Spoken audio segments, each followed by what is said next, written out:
잘 지내시죠? 예. 옆에 분을 보면서 이렇게 좀 인사했으면 좋겠습니다. 당신은 잘 지내고 계시나요?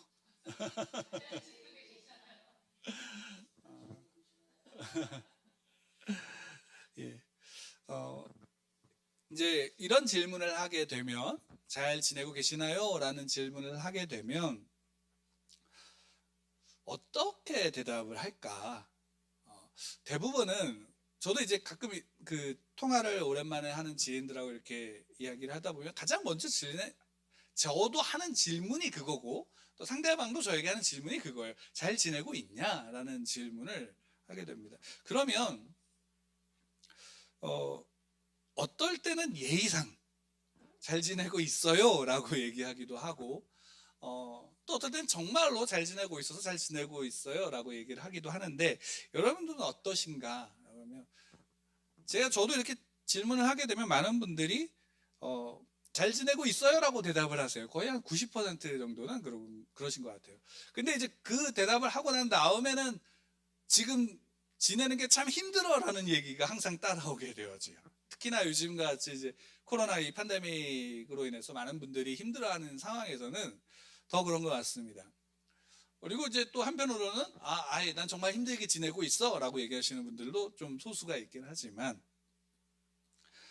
잘 지내고 있어 라는 질문을 하게 될 때, 어, 그리고 그 질문을 하게 되는 이유는 여러 가지가 있겠죠. 예의상 할 수도 있고, 또는 정말로 이건 내가 정말 관심을 갖는 사람이기 때문에, 내가 사랑하는 사람이기 때문에 정말로 잘 지내고 있는지를 궁금해서 이야기를 하기도 합니다. 그러면 여러분, 우리가 그리스도인으로서 지금 잘 지내고 있는가라는 질문도 우리가 할 수 있겠죠. 그렇죠? 일반적인 관계에서가 아니라 내가 하나님을 믿는 하나님의 자녀로서, 그리스도인으로서 이 질문이 내게 신앙 가운데 이 질문으로 내가 이렇게 하게 되어진다면, 또 내 스스로에게 하게 된다면 나는 어떻게 대답할 수 있을까? 나는 신앙적으로 잘 지내고 있나? 라는 부분에 대해서, 이 부분은 좀 다를 것 같습니다. 물론 이렇게 질문을 할 때도 잘 지내고 있어요? 아니면 이제 대부분 그렇게 신앙적으로 묻는다면 아니요, 뭐 제가 그냥 그렇지요라고 얘기하시는 경우도 많을 것 같아요. 근데 중요합니다. 왜냐하면 이 질문을 통해서 우리는 스스로에게 좀 솔직할 필요가 있어요. 그러니까 신앙에서 여러 가지가 중요하고 하지만, 우리의 입장에서, 그러니까 하나님의 입장에서가 아니라 나 자신의 입장에서 우리가 신앙에서 중요한 것이 있다면, 그것은 나 스스로에게 내가 솔직할 필요가 있을까요, 없을까요? 내 스스로가 솔직할 필요가 있다라는 거예요. 그리고 그 부분에서 하나님 앞에서도 우리는 내가 스스로 나를 가리고 숨기는 게 아니라 솔직할 필요가 있다라는 겁니다. 그러니까 사람에게는 솔직히 온전하게 내 소속을 다 드러낸다는 것이 쉽진 않아요. 그건 거의 불가능할 겁니다. 그런데 우리가 하나님 앞에서라면, 또 그 신앙 가운데 내가 내 자신 앞에서는 어떻게 하면 스스로를 솔직하게 나를 나타낼 필요가 있습니다. 근데 중요한 사실은 이거예요. 내가 스스로에게 나도 내 자신을 잘 알지 못할 때가 너무 많다라는 거예요. 이게 우리에게 참 딜레마죠. 문제가 되는 거예요. 스스로 잘 모른다라는 거예요. 내가 정말 잘 지내고 있는지, 또 내가 누구인지에 대한 부분을 우리 스스로가 잘 인식할 수가 없을 때가 참 많습니다. 때로는 무의식 중에 일어나는 일들도, 그 성향 가운데 나타나는 일들, 또 상처 가운데 있는 것들이 우리 가운데 은연중에 나타나기도 하기 때문에 나도 잘 모를 때가 참 많습니다. 그렇기 때문에 우리는 우리 신앙 속에서 어떻게 본다면 그 신앙이라는 게, 우리가 예수를 나의 구주로 영접하여서 하나님의 자녀가 되었다라는 그 사실, 그러니까 하나님과 나와의 관계 속에서 그것을 풀어나가지만, 또 한편으로는 그 신앙은 하나님과 나와의 관계 속에서 하나님이 점점 우리의 신앙이 자라면서 뭘 보여주시면, 내가 어떤 사람인지를 보여주시는 거예요. 그 앞에서 죄인된 내가 어떤 사람인지, 그리고 구원받은 내가 어떤 사람인지 나 자신을 보여주시는 거죠. 그것을 알면 알수록 우리는 어떻게 되면 하나님 앞에서 나와의 관계가 형성이 되어지고 하나님과의 관계가 형성이 되어지고 깊어질 수 있게 되어지는 겁니다. 그러니까 신앙이라는 것은 굉장히 어떤 면은 개인적이면서도 굉장히 어떻게 본다면 공적인 것, 공동체와 함께하는, 그리고 하나님과의 관계 중심적인 그런 모습이 우리의 신앙의 온전한 모습이다라고 할 수 있겠죠. 왜 이 말씀을 드리냐면, 오늘 사도행전을 우리가 계속 보면서 사도행전에서 나타나고 있는 그 모습들 하나하나를 보면 성령이 충만하여 어떤 기사와 이적이 나타나고 또 그로 인해서 어떤 결과들이 나타날 때 보게 되어지면, 그것이 항상 그 성령의 그 은혜와 권능이 충만하고 성령이 충만한 사도들과 초대교회 그 성도들의 모습을 보면 항상 어떻게 되면 관계 속에서 그 모든 것들이 이루어지죠. 소위 말하는 적대자들인 유대 지도자들과 또는 성도와 성도 사이의 관계 속에서 그것이 형성이 되어지고 나타납니다. 근데 오늘 말씀 재미있는 것은 똑같이 스데반이 초대교회의 그 헬라파 유대인과 히브리파 유대인들 사이에서 그 구제 문제로 분쟁이 생겼을 때 그것을 해결하기 위해서 7 집사를 세운 당사자 중에 한 명이 이 스데반인데, 스데반이 여기에 중심 인물로 나오게 되죠. 이게 참 재미있는 게 뭐냐면, 사도행전에서 이 소위 말하면 사도들 외에, 사도들 뭐 사도 바울이나 이런 분들 외에 일반적인 어떤 다른 직분에 있는 이들이 나타나는 경우가 스데반과 빌립 경우 외에는 거의 없어요. 대부분 다 사도들 중심으로 이 이야기들이 펼쳐지게 되는데, 그 중에 이제 하나가 스데반의 이야기가 나타나게 돼요. 근데 스데반이 7 집사 한 명으로 세워졌어요. 그래서 성령과 지혜가 충만한 사람, 그래서 그 공동체에 칭찬을 받는 사람으로서 세워져서 7 집사가 세워지고 그 문제들이 선하게 해결되어짐으로 어떤 일이 벌어졌어요? 사람들이 더 많아졌죠, 제자의 수가. 근데 더 놀라운 거는 뭐냐면, 제사장의 무리도 이 도에 복종하더라라고 나오고 있어요. 그 앞에 이제 7절에 보게 되어지면 제사장들 중에서도 예수님을 영접한 사람들이 나타나기 시작한 거예요. 그러니까 이거는 어마어마한 일이죠. 그러니까 이거는 달리 얘기하면 제사장의 무리, 특히나 가말리엘 이 대제사장의 그 사내들인 공의회의 소위 말하는 지도자들에게 있어서 이거는 굉장히 위협적인 상황이 펼쳐지는 거예요. 우리는 야, 제사장들 중에도 믿는 사람이 생겼어 이렇게 넘어가지만, 실제로 이 상황에서 그 당시 유대교에서는 이게 굉장히 심각한 문제로 여겨지는 거예요. 왜일까요? 이때 당시에 우리가 이제 기독교 역사로 우리가 이거를 인식을 하지만, 이 초대교회 당시에는 이게 기독교인지 유대교인지 분리될 수 있었을까요? 없었을까요? 분리될 수가 없었어요. 그러니까 이렇게 생각하시면 돼요. 유대교, 그러니까 유대인들 중에, 그래서 모든 여기는 뭐 종교가 다 일치되니까 그 유대인들 중에 한 다른 분파가 생긴 거예요. 근데 이 분파가 뭐가 되냐면 이단인 거예요. 그들로서 본다면. 이해가 되시죠? 그러니까 그래서 이제 그 앞에 6장 5장 그 후반에 보면 가말리엘이 이제 그 사도들이, 베드로와 이 사도들이 붙잡혔을 때에 그들을 이제 그 사내된 공의의 제사장 무리들이 어떻게 했냐면 죽이려고 했죠. 근데 그때 가말리엘이 말렸어요. 그러면서 말린 이유가, 야, 이게 하나님으로부터 된 건 우리 막을 수 없어. 오히려 하나님 앞에 죄를 짓는 거야. 근데 이게 그게 아니면 어차피 우리에게 이런 사람들이 있었어. 이런 이단들이 있었는데 다 어떻게 됐니? 없어졌잖아. 그러니까 그렇게 될 거야 라고 가말리엘이 얘기한 거예요. 그러니까 이게 가말리엘이 자기도 모르게 그 이야기를, 이것이 하나님으로부터 된 것이다라는 이야기를 한 거지만, 실제로 그의 의도는 이게 이단들이 결국에는 다 어떻게 되면 없어질 거야 라는 의미였던 거거든요. 그러니까 그 인식이에요. 근데 지금 그 이단이라고 생각할 수 있는 예수를 믿는 무리들이 어떻게 됐어요? 점점 더 많아지는데 이게 어디까지 들어온 거예요? 제사장들 무리까지 들어온 게 된 거예요. 이게 이들에게 있어서는 굉장히 심각한 문제가 되는 거예요. 여러분 요즘 이제 이렇게 생각하시면 돼요. 신천지가 기독교 연합회에서 신천지를 야 우리 교회 중에 하나야라고 받아들이면 어떻게 될까요? 난리 나는 거죠. 그러니까 그런 상황이 펼쳐진 거예요. 이게 우리는 이제 이때 당시에 이제 사도들 중심으로 이걸 보니까 이건 이단이 아니야라고 우리가 분명히 얘기할 수 있지만 유대인들 중심으로서 이건 굉장히 심각한 문제가 되는 거예요. 실제로. 그러니까 여긴 스데반의 이야기만 나오지만 실제로 예수님을 믿는 무리들과 믿지 않는 유대인들 사이에는 이런 분쟁들이 굉장히 많았을 거예요. 논쟁들이. 근데 이제 거기에서 특별히 이제 스데반이 더 두드러진 거예요. 근데 실제로 이렇게 보면 스데반은 굉장히 똑똑한 사람이에요.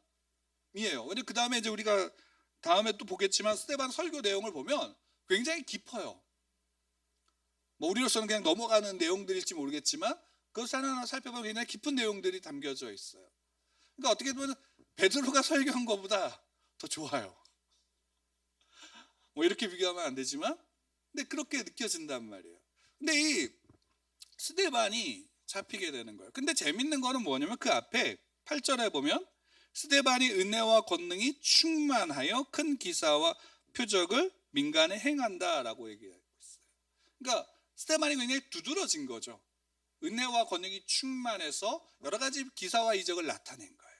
그리고 성령과 지혜가 충만하니까 이 스데반을 시기하고 또 스데반에 대해서 문제 제기를 하는 여기 보면 헬라파 유대인들의 모습들을 이야기하고 있는데 유대인들과 논쟁을 할 때 감당이 안 되는 거예요. 이들로서는. 왜?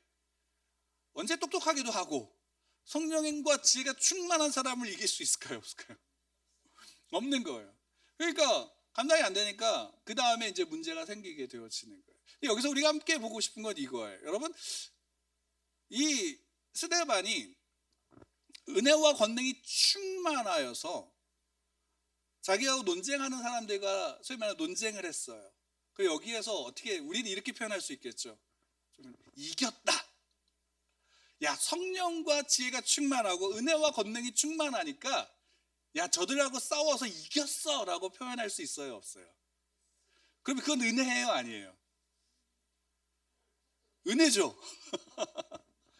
그러니까 이건 은혜란 말이에요. 우린 이걸 은혜로 받아들이죠. 그렇죠? 우리도 이러고 싶어요, 안 하고 싶어요? 결과는 그거잖아요. 이러고 싶은 거예요. 왜? 베드로가 설교했더니 3,000명이 회심했어.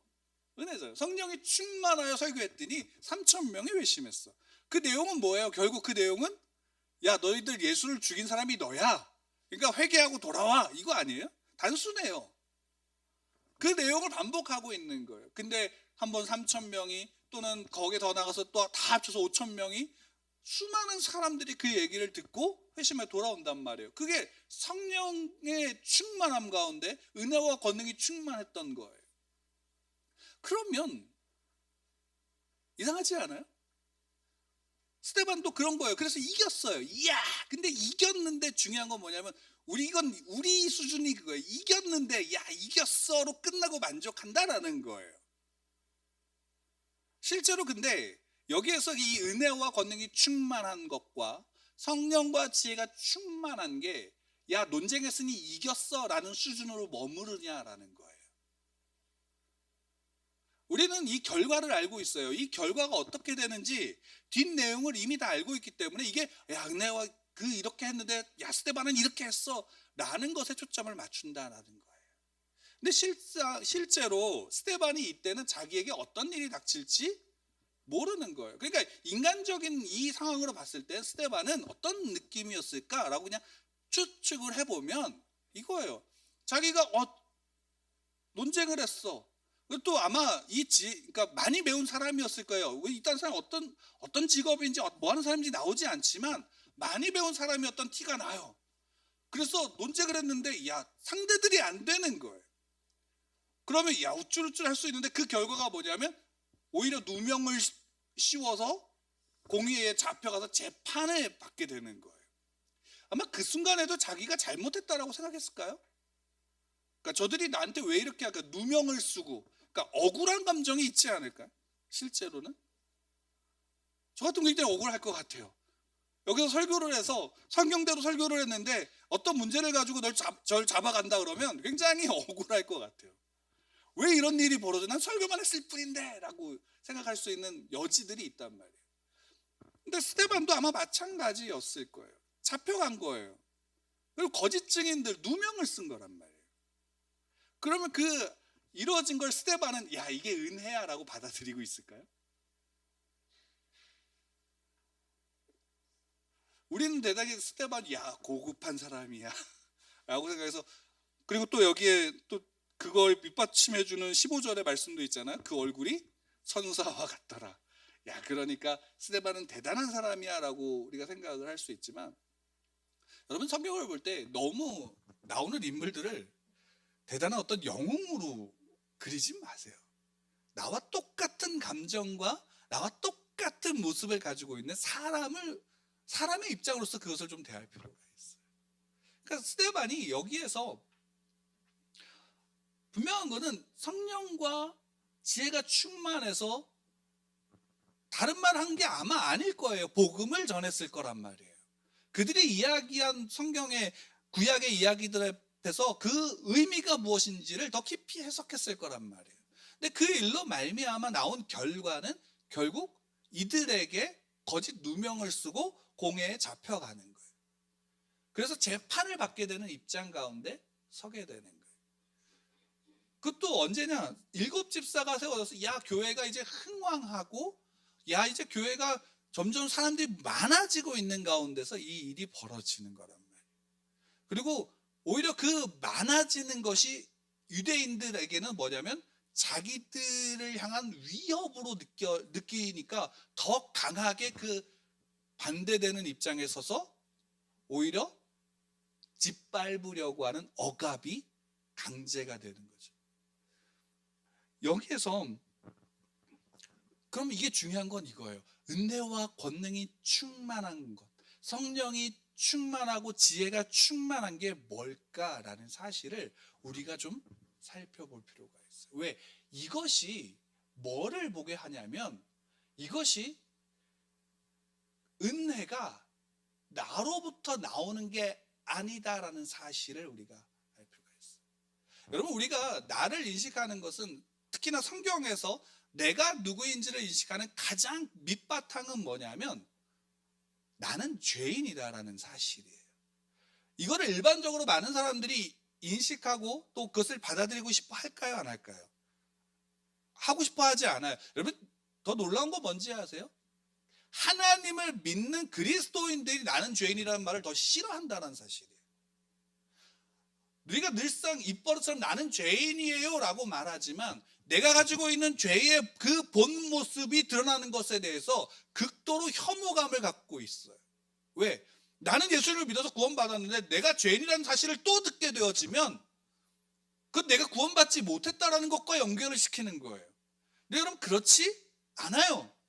우리가 신앙을 갖게 되고 신앙이 깊어지면 깊어질수록 성경을 통해서 또 하나님의 그 은혜를 통해서 우리가 고백하게 되는 건 내가 죄인임을 더 깊이 고백하게 되어지는 거예요. 왜요? 내가 구원받을 어떤 자격이 없는 존재라는 사실이 그 안에 분명히 드러나기 때문이에요. 내가 죄인이라는 사실이. 그 내가 죄인이라는 그 사실이 우리 신앙 가운데 내 깊은 믿음 속에서 나타나게 될 때면 어떤 일이 벌어지냐면 겸손하게 될 수 있는 거예요. 왜? 그게 나로부터 나오는 것이 아니니까. 그러니까 스데반이 이 앞에서 은혜와 성령이 충만하고 권능이 충만하고 지혜가 충만해서 야 저들과 싸워서 이겼어 라는 식의 그 은혜를 말하고 있는 게 분명히 아닌 거예요. 이 은혜는 내가 저들과 싸워서 이겼어가 아니라 이 은혜는 결국에는 우리가 하나님 앞에 받은 은혜는 몇 가지가 될까라는 생각을 한번 해보세요. 여러분 하나님께 받은 은혜가 몇 가지일까요? 수도 없이 많나요? 아니에요, 여러분. 우리가 은혜를 받은 은혜는 단 한 가지뿐이에요. 내가 구원받았다라는 그 한 가지가 우리에게 유일한 은혜예요.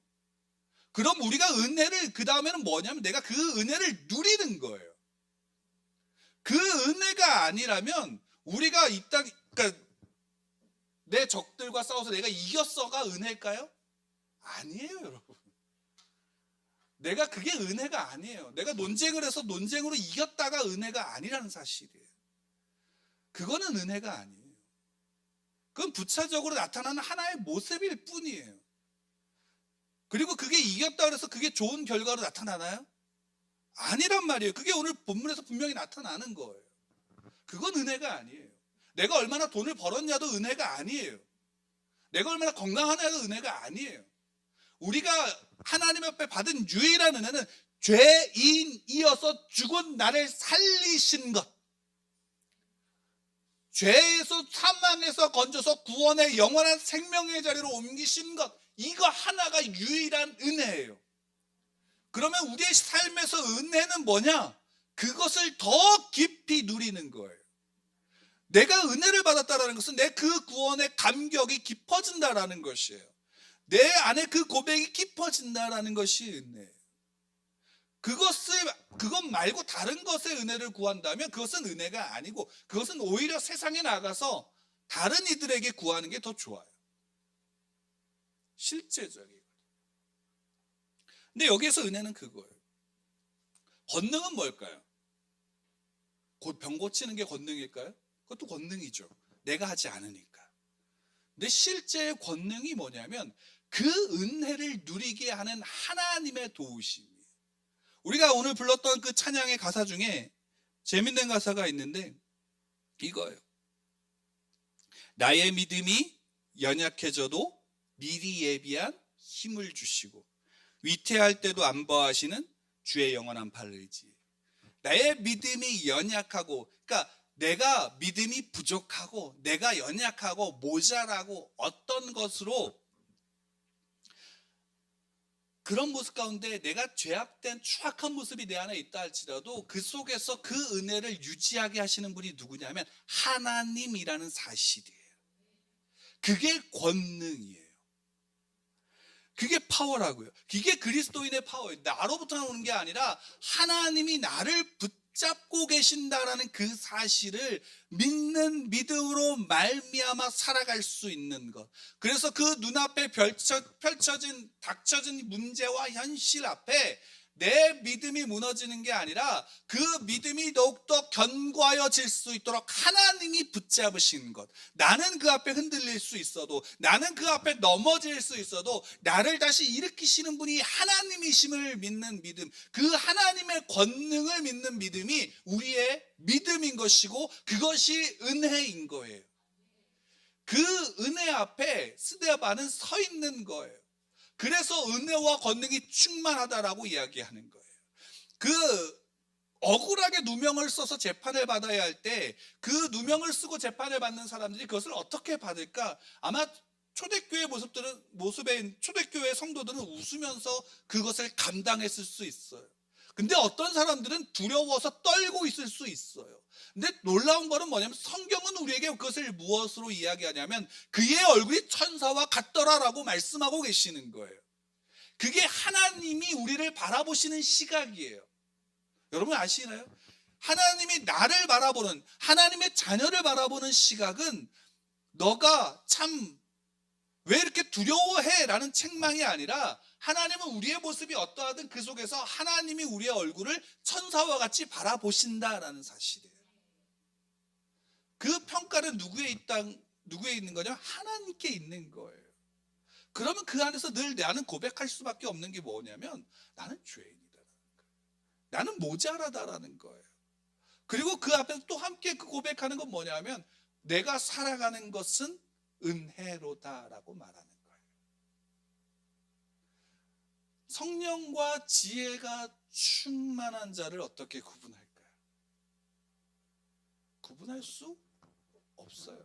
구분할 수 있는 유일한 거는 뭐냐면 그의 고백이에요. 그리고 그 안에 나타난 삶의 태도예요. 그래서 성경에서 어떤 직분자들에 대해서 이야기할 때 항상 뭐냐면 칭찬받는 자를 이야기하는 거예요. 사람들에게.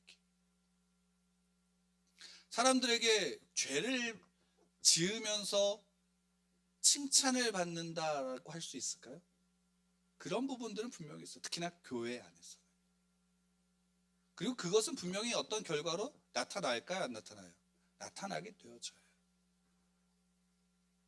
우리가 여기에서 특히나 우리가 스데반의 이 사건을 통해서 우리가 좀 더 바라보기를 원하는 것은 그거예요. 여러분, 우리가 은혜와 권능이 충만한 자라는 사실을 여러분 믿으시기 바랍니다. 스데반만 그런 게 아니라 모든 그리스도인들이 그 자리에 있는 거예요. 왜? 하나님이 택하셨으니까요. 하나님이 택하셨으니까. 그 택하심의 은혜가 언제나 나를 견인해 가니까 그 안에서 우리는 그 은혜와 권능이 충만한 자로 서는 거예요. 다만 그 속에서 나는 뭐냐면 세리의 기도가 늘 우리의 삶 속에, 우리의 고백 속에 있어야 돼. 나는 죄인으로서이다. 나는 죄인입니다. 근데 나를 죄인인 것으로만 끝나는 게 아니라 죄인인 나를 구원하신 은혜에 감사할 줄 아는 것. 그것이죠. 그러면 우리의 삶은 어떻게 되냐면 내가 이기는 것으로 끝나는 게 우리의 삶이 아니라 우리의 삶은 그냥 그것에서 이렇게 말씀드렸어요. 과정과 결과가 함께 있는 게 우리의 인생이에요. 과정과 결과가 함께 있는 거예요. 분쟁이 있어서 분쟁을 해결했어요.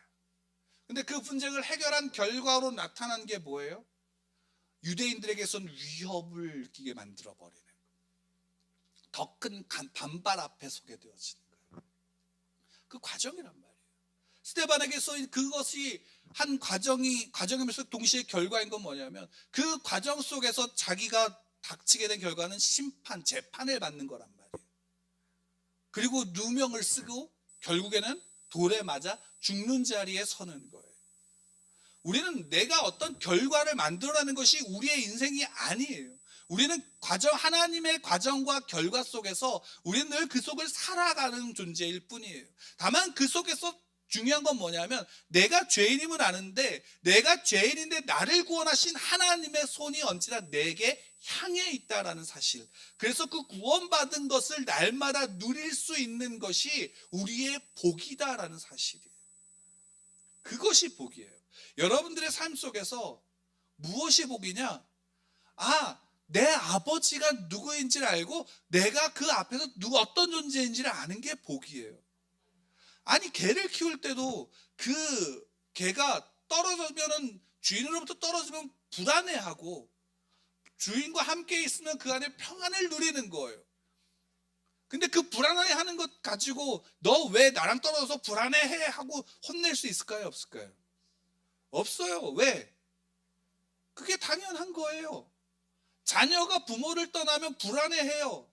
왜요? 당연해요. 근데 사람은 좀 재밌는 건 뭐냐면 부모가 떠나도 별로 불안해하지 않아요. 왜냐하면 눈에 보여지는 다른 좋은 것들이 너무 많기 때문에. 여러분들 그렇지 않으세요? 주중에 나 교회 안 간다고 해서 불안해하고 계신 분 계세요? 내가 가끔 그런 분도 계신데 기도 안 하면 막 불안해하는 것 같은데, 근데 그거 솔직히 말하면 순간 아니에요. 오늘 내가 기도 안 했지? 그러면서 어떤 일이 닥쳤을 때 오늘 내가 기도 안 했구나 라는 생각이 들 수도 있어요. 근데 여러분 불안해하지 마세요. 인간 부모는 자녀하고 떨어질 수 있어요. 육적으로 함께 할 수가 없는 순간이 있어요. 그죠? 물리적인 거예요. 근데 하나님은 한 번도 하나님의 택한 자녀들과 떨어지지 아니하세요. 내 사랑에서, 하나님의 사랑에서 누구도 우리를 끊을 수 없어요. 여러분, 이게 은혜예요. 왜 이게 은혜예요? 그것이 구원받은 자가 누리는 은혜이기 때문이에요. 그러니까 예수 그리스도를 영접해서 하나님의 자녀된, 하나님이 나를 택하심의 은혜가 없으면, 하나님이 나를 구원하심의 은혜가 없으면 내 삶에 누리는 건 모든 것은 은혜가 아니에요. 오히려 저주예요. 우리가 내 은혜는 오직 나를 구원하신 예수 그리스도의 그 은혜, 십자가에 주신 복음, 하나님이 나를 사랑하신 그 사랑, 이것만이 우리에게 유일한 은혜일 뿐이에요. 그 은혜 외에 다른 것을 구할 필요는 없어요. 오히려 은혜를 구한다면 하나님, 내 이 은혜가 내 안에 더욱더 깊어지게 하여 주십시오라고 간구하는 것이 올바른 기도의 모습이에요. 다만 내 삶의 소망을 위해서 간구한다면 간구하세요. 다만 그 소망이 하나님이 우상이 되지 않도록 간구하세요. 그리고 하나님께 도움을 구하세요. 어떤 문제가 생겼을 때 그 문제를 가지고 하나님께 기도하고 간구하는 건 자녀로서 당연한 거예요. 그러나 그것이 우상이 된다면 그것은 심각해지는 거죠. 우리는 그 은혜를 누리는 자예요. 그리고 그 은혜 앞에 누구도 우리를 끊을 수 없어요. 다만 우리는 사단은 우는 사자와 같이 우리를 위협할 뿐이에요. 우리 그 사랑에서 끊는 게 아니라 위협한다고요. 근데 그 위협조차도 우리에게는 생명의 위협을 느끼게 만드는 위협이니까. 근데 그 안에서 하나님이 우리를 어떻게 보시냐고요. 나를 하나님의 자녀로 여기시니까 어떻게 해요? 그 속에서 나를 안위하시는 거예요. 믿음이 연약해져 쓰러지더라도 예비한 하나님의 힘을 주시는 거예요. 그게 하나님의 권능이에요. 그래서 우리가 믿음을 지킬 수 있게 하시는 거예요. 하나님이 우리 하나님의 자녀들, 하나님의 백성들 가운데 역사하시는 게 그거예요. 그래서 우리는 이 땅 가운데서 어떻게 사냐면 하나님의 자녀로 살아가는 거예요. 그 은혜를 누리기 때문에. 여러분, 그 은혜를 누리십시오. 나를 구원하신 그 은혜를 누리시는 그 은혜 가운데 서시길 바랍니다. 은혜는 내가 뭔가를 이기거나 문제를 해결하는 것이 은혜가 아니에요. 그 모든 것 속에 하나님이 나를 구원하셨다는 그 사실로 말미암아 내가 하나님의 자녀로 세워졌다라는 그것이 은혜입니다. 그러니까 이거죠. 좋은 개는 좋은 주인을 만난 게 은혜예요, 아니에요? 은혜죠. 그거 외에 있어요, 없어요? 계획은. 한번 생각해 보세요. 우리 이 애완견과 우리의 신앙을 비교하는 게 좀 그렇지만, 개는, 애완동물은 주인을 잘 만나면 그게 은혜예요. 그 주인의 울타리 안에서 늘 보호받아요. 거기에서 날이 왜 더워요? 라고 짜증낸다면 그거 모든 것을 해결해 주는 건 주인이 하는 것이잖아요. 개가 하나요? 한여름에 개가 할 수 있는 건 단 하나예요. 혓바닥 내밀고 헤헤거리는 거. 그렇지 않아요? 본능적으로 물이 있으면 물을 마시는 거. 그것밖에 없잖아요. 근데 집에서 키우는 개는 어때요? 물조차도 누가 주는 거예요? 주인이 주는 거지. 근데 하나님은 우리를 개로 보지 않으세요. 고양이로 보지 않으신다고요. 오해하지 마십시오. 하나님은 우리를 자녀로 보세요. 여러분, 이게 은혜입니다. 죽은 생명 없는 자가 아니라 생명 있는 자로 자녀로서 우리를 여기시고 보살피시는 것. 그러면 그 안에 있다는 사실이 우리에게 은혜인 거고, 그것이 우리의 평생의 은혜고, 그 평생의 은혜가 우리는 더욱더 깊어질 필요가 있는 거예요. 그 은혜가 깊어지면 깊어질수록 야, 나를 택하신 은혜가 너무나도 크신 하나님의 사랑하심이구나라는 걸 깨닫게 되는 거예요. 왜? 내 죄를 보게 되니까.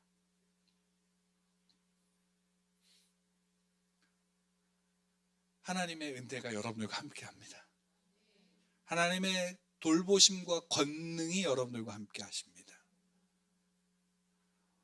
비가 오면, 아까도 기도할 때도 그런 고백을 했는데, 비가 오면, 여름에 비가 오면 모든 공간에 뭐가 차나요? 습기가 차죠. 근데 해가 쨍쨍 내리치는 날씨가 되면 모든 공간에 뭐가 차냐면 빛이 차고, 그리고 건조한 대기가 가득 차게 돼요. 습한 대기가 있고 건조한 대기가 있죠. 여러분, 우리의 삶에, 하나님의 자녀의 삶에는 모든 삶의 대기가 하나님의 은혜입니다. 여러분들이 병들어서, 여러분들이 낭망해서, 여러분들이 쓰러져서, 부족해서, 연약해서 울고 있을 때, 여러분들이 잘 돼서 모든 것이 순탄하게 되어져서 여러분들이 웃고 있을 때 여러분들 모든 일상 속에서 하나님은 여러분들을 은혜로 채우십니다. 은혜를 구하는 게 아니라 은혜를 알게 하시고 은혜가 깊어지게 하여 주십시오라고 고백하십시오. 그것이 우리의 복임을 여러분들 잊지 마시길 축원합니다. 그 은혜 앞에 우리가 함께 서기를 바라며 우리 함께 같이 기도하겠습니다.